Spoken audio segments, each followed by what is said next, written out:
जय गौर श्री राधा रमणो विजयते। आज हम लोग अध्ययन करेंगे श्रीमद् भगवद गीता के अध्याय 10 के श्लोक संख्या 1 और 2 का।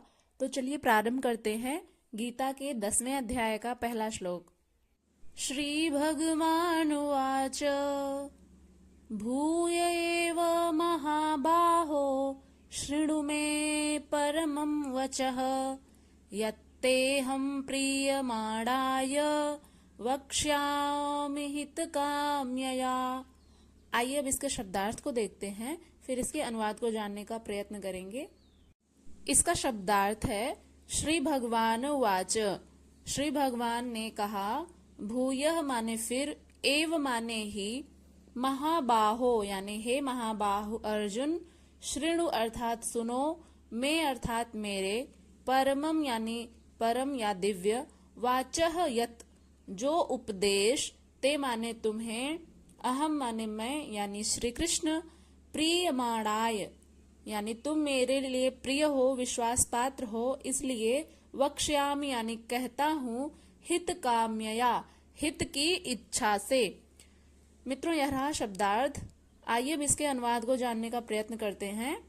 मित्रों, आइए जानते हैं भगवान श्री कृष्ण 10वें अध्याय के पहले श्लोक में अर्जुन से क्या कहते हैं।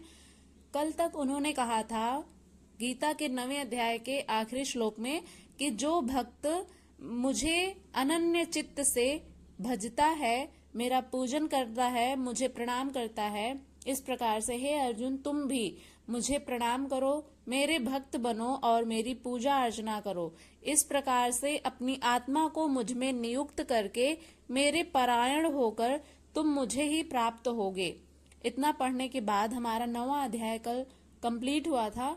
आज गीता के 10वें अध्याय का पहला जो श्लोक है उसमें भगवान श्री कृष्ण ने पुनः क्या कहा, भूय एव अर्थात पुनः कहते हैं भगवान श्री कृष्ण, हे महाबाहु मेरी दिव्य शिक्षाओं को फिर से सुनो।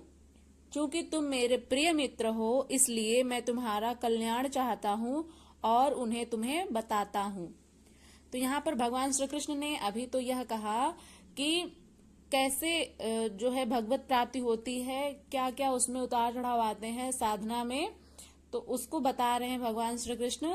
इस श्लोक में कह रहे हैं कि मैं तुम्हें बताऊंगा, क्योंकि तुम मेरे प्रिय मित्र हो और हे महाबाहो, इसलिए मैं तुमसे वह सब बतलाऊंगा जिसे सुनकर तुम मुझे ही प्राप्त हो जाओगे। फिर भी मेरे परम रहस्य और प्रभाव युक्त वचन को सुनो, जिसे मैं तुमसे अतिशय प्रेम रखने वाले। भगवान श्री कृष्ण अर्जुन को बहुत अधिक प्रेम करते थे और अर्जुन भी भगवान श्री कृष्ण को अतिशय प्रेम करते थे। वे दोनों एक सच्चे मित्र थे, एक सच्चे सखा थे। इसलिए एक कोई भी मित्र होता है वह हमेशा अपने मित्र को प्रकाश में रखना चाहता है, उसे ज्ञान के प्रकाश में रखना चाहता है। कभी नहीं चाहता कि उसका मित्र किसी दूसरे मार्ग पर भटके, वह हमेशा एक सही दिशा में जाए। इसलिए भगवान श्री कृष्ण अर्जुन के कल्याण को देखते हुए उनसे क्या बतलाएंगे वो हम लोग अगले श्लोक में जानेंगे। तो मित्रों, अर्जुन के माध्यम से ही, गीता के श्लोक के माध्यम से भगवान श्री कृष्ण हमारे भी एक सच्चे मित्र हैं, हमारे सखा हैं।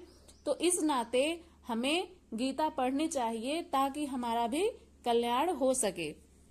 तो इसमें भगवान श्री कृष्ण कह रहे हैं कि हे महाबाहो, अर्जुन को संबोधित करते हुए, हे महाबाहो फिर भी मेरे परम रहस्य और प्रभाव युक्त वचन को सुनो। अब भगवान श्री कृष्ण अपने परम रहस्य और प्रभाव युक्त वचन को बताएंगे, जिसे मैं तुमसे अतिशय प्रेम रखने वाला हूँ, इसलिए मैं तुम्हारे हित की इच्छा से वह सब बतलाऊंगा। आइए अब दूसरे श्लोक की तरफ बढ़ते हैं, जिसमें भगवान श्री कृष्ण ने क्या कहा है उसको जानेंगे। गीता के 10वें अध्याय का दूसरा श्लोक है, न मे विदुः सुरगणाः प्रभवं न महर्षयः अहमादिर्हि देवानां महर्षीणां च सर्वशः। मित्रों, आइए अब इसके शब्दार्थ को देखते हैं, फिर देखेंगे कि भगवान श्री कृष्ण ने अर्जुन से क्या कहा, उसके अनुवाद को जानेंगे। इसका शब्दार्थ है, न अर्थात न तो, मैं अर्थात मेरी, विदुह माने जानो, सुरगणाह यानी देवगण, प्रभवम यानी उत्पत्ति, न अर्थात नहीं, महर्षयः अर्थात महर्षिगण, अहम अर्थात मैं, आदि अर्थात आदि या मूल, ही माने निश्चय ही, देवानाम अर्थात देवों का, महर्षिणाम यानी महर्षियों का, च माने और, सर्वशः यानी सब प्रकार से। यह रहा शब्दार्थ। आइए अब इसके अनुवाद को जानते हैं। भगवान श्री कृष्ण कहते हैं, न तो देवगण और न ही महान ऋषिगण मेरी उत्पत्ति को जानते हैं। मैं ही वह स्रोत हूँ जहाँ से देवता और महान ऋषिगण आते हैं। मित्रों, इसमें भगवान श्री कृष्ण ने खुद को उद्भव करता बतलाया है। यहाँ पर वे अपने प्रभव की शक्ति को बतलाते हैं कि समस्त सृष्टि उनसे ही उत्पन्न हुई है। एक श्लोक आया था, उसमें भी हमने यही पढ़ा था। भगवान श्री कृष्ण उसमें कहते हैं कि समस्त सृष्टि मुझ में समाहित है, मैं ही इस सृष्टि का जन्मदाता हूँ, मुझसे ही यह समस्त सृष्टि चलायमान है। तो इस श्लोक में भी उन्होंने यही कहा है कि हे महाबाहो, मेरी उत्पत्ति को अर्थात लीला से प्रकट होने को, भगवान श्री कृष्ण की लीलाएं तो हम सभी जानते हैं, तो जो लीला से प्रकट होते हैं उसको नहीं जानते हैं। कौन नहीं जानते हैं? देवता लोग भी नहीं जानते, ना ही महर्षि जन जानते हैं। ना तो देवताओं का समूह जानता है कि भगवान श्री कृष्ण किस प्रकार से उत्पन्न होते हैं, लीला से कैसे प्रकट होते हैं, और ना ही महर्षिगण जो सन्यासी साधु संत महर्षि लोग होते हैं वे भी नहीं जान पाते हैं कि भगवान श्री कृष्ण अपनी लीला से कैसे प्रकट होते हैं, क्योंकि मैं सब प्रकार से देवताओं का और महर्षियों का भी आदि कारण हूं। मित्रों, जैसा कि हमने पढ़ा था, भगवान श्री कृष्ण ने कहा था, एकमात्र मेरी ही आराधना करो, मुझे अपने चित्त में सदैव स्थान दो और अपने चित्त को मुझ में एकीकृत करके अपने प्रत्येक कार्य को करो। तो यहाँ पर जो देवता गण हैं, जैसे भगवान श्री कृष्ण ने यह भी कहा था कि जो मनुष्य हैं वे मुझे छोड़ करके अन्य देवी देवताओं की आराधना करते हैं, तो उनसे जो परिणाम मिलता है वह भी मैं ही उसकी पूर्ति करता हूँ। यानी अन्य देवी देवताओं की आराधना करके मनुष्य कहीं ना कहीं अप्रत्यक्ष रूप से भगवान श्री कृष्ण की ही आराधना कर रहे होते हैं, क्योंकि भगवान श्री कृष्ण ने यहाँ पर कहा है कि मैं ही सब प्रकार से देवताओं का और महर्षियों का उत्पत्ति कारण हूँ। मनुष्यों के तो हैं ही, लेकिन देवताओं और महर्षियों के भी हैं। इसलिए वे नहीं जान पाते हैं कि भगवान श्री कृष्ण अपनी लीला से किस प्रकार से प्रकट होते हैं। इसलिए उन्होंने कहा है, हे अर्जुन, मेरी उत्पत्ति को ना तो देवता लोग जानते हैं और ना ही महर्षि जन। इसलिए श्री कृष्ण ने कहा था, जन्म कर्म च में दिव्यम। एक श्लोक आया था, उसमें उन्होंने कहा था, जन्म कर्म च में दिव्यम, अर्थात मेरा वह जन्म और कर्म अलौकिक है। लौकिक यह समस्त संसार है, लेकिन परमात्मा अलौकिक है।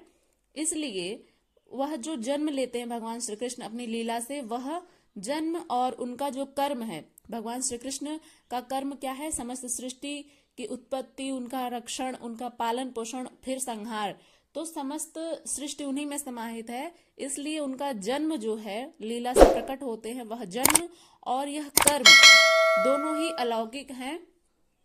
इन चर्म चक्षुओं से नहीं देखा जा सकता। चर्म अर्थात ये जो चमड़े का बना हुआ हमारा शरीर है, यानी इस भौतिक संसार में रहकर हम मानव योनि में इस चमड़े से बनी हुई शरीर से भगवान की इन लीलाओं को नहीं देख सकते हैं। उसके लिए दिव्य दृष्टि चाहिए होती है। इसीलिए तो महाभारत में संजय को दिव्य दृष्टि प्रदान की गई थी। तो उन्होंने महाभारत युद्ध क्षेत्र में जो कुछ भी हो रहा था, उन्होंने धृतराष्ट्र को सुनाया था। इसलिए भगवान श्री कृष्ण कहते हैं कि इन चर्म चक्षुओं से आप मेरे जन्म को, मेरे कर्म को नहीं देख सकते हैं, नहीं देखा जा सकता। इसलिए मेरे उस सब प्रकट होने को देव और महर्षि स्तर तक पहुंचे हुए लोग भी नहीं जानते हैं। यानी मनुष्य योनि से यदि आप देवता लोक में पहुंच गए, देव योनि में पहुंच गए, या फिर सन्यासी बन गए, संत बन गए, तो भी आप नहीं जान पाएंगे कि भगवान श्री कृष्ण किस प्रकार से प्रकट होते हैं, उनके कर्म क्या हैं, उनका जन्म कैसा है, क्योंकि वह तो अलौकिक है और हम ठहरे लौकिक मनुष्य। इसलिए हम उस भगवान की, उस परमात्मा की दिव्यता और भव्यता को नहीं समझ पाते हैं, नहीं देख पाते हैं। यदि हम कितना भी प्रयत्न करके महर्षि बन गए, संत बन गए या फिर देव योनि में पहुंच गए, तब भी हम नहीं जान पाएंगे। क्यों नहीं जान पाएंगे? क्योंकि भगवान श्री कृष्ण कह रहे हैं कि मेरी उत्पत्ति को, अर्थात लीला से प्रकट होने को, न देवता लोग जानते हैं और न ही महर्षि जन। क्यों नहीं जानते हैं? क्योंकि देवता और महर्षि भी भगवान से ही उत्पन्न हुए हैं, इसलिए हम अपने इन चर्म चक्षुओं से नहीं देख सकते। भगवान श्री कृष्ण कहते हैं कि मैं सब प्रकार से देवताओं और महर्षियों का आदि कारण हूं। आदि होता है जो मूल कारण होता है, जड़, जहां से, जैसे एक वृक्ष है, वह कहाँ से उत्पत्ति हुई है उसकी, तो जड़ है। जड़ में जब उसका जो बीज है वह मिट्टी में बोया गया, तो आदि उद्भव क्या है? मिट्टी। उसका जो और भी देखा जाए, यदि बीज ही ना रहे तो कैसे वृक्ष उत्पन्न होगा? इसलिए एक वृक्ष का जो आदि उद्गम स्थल है वह है बीज। तो भगवान श्री कृष्ण इस समस्त सृष्टि के बीज हैं, उद्भव स्थल हैं, और उन्हीं से ही इस समस्त सृष्टि की उत्पत्ति हुई है। तो मित्रों, यह रहा आज का श्लोक। आपको व्याख्या समझ में आई या नहीं, आप लोग कमेंट करके जरूर बताइएगा। और इस वीडियो को अपने मित्रों तक, अपने सभी सुहृदजनों तक अवश्य शेयर करिएगा, ताकि गीता के ज्ञान का प्रकाश प्रसार हो सके। चलिए मिलते हैं अगली वीडियो के साथ, तब तक के लिए अपना ध्यान रखिएगा। और यदि आप किसी अन्य टॉपिक पर गीता से संबंधित वीडियो चाहते हैं तो आप लोग प्लीज कमेंट करिएगा, हम उस पर वीडियो बनाने का पूरा प्रयास करेंगे। हरे कृष्णा, नमः संस्कृताय।